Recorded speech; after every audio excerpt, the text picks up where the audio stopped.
कराची का अगला mayor peoples party का होगा। बिलावल भुट्टो जरदारी ने 15 जनवरी को कराची में बल्दियाती इंतखाबात में भरपूर कामयाबी समेटने का अज़्म जाहिर कर दिया। वाज़ेह किया कि जो भी जीतेगा उसे तस्लीम करेंगे। इस्लामाबाद की बल्दियाती इंतखाबात का मामला मजीद लटक गया। इलेक्शन कमीशन और हुकूमत की इंट्रा कोर्ट अपीलें पीर को भी समाअत के लिए मुकर्रर ना हो सकी। PTI की इलेक्शन कमीशन और हुकूमत के खिलाफ तौहीन अदालत की दरख्वास्त भी मुकर्रर नहीं हो सकी।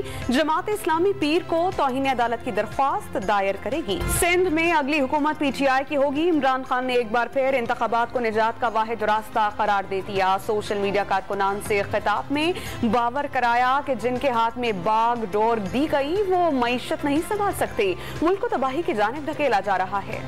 2022 अलविदा, खुशामदीद 2023। मुल्क में रवा साल का आखिरी सूरज गरूब। शहर शहर लोगों ने आखिरी जलवे बिखेरते सूरज के नजारे किए। नए साल के तुलुए आफ्ताब से कब्ल खुशियों और मुल्क की सलामती के लिए खुसूसी दुआएं। और लाहौर पुलिस ने न्यू ईयर नाइट पर अमन व अमान यकीनी बनाने के लिए कमर कस ली।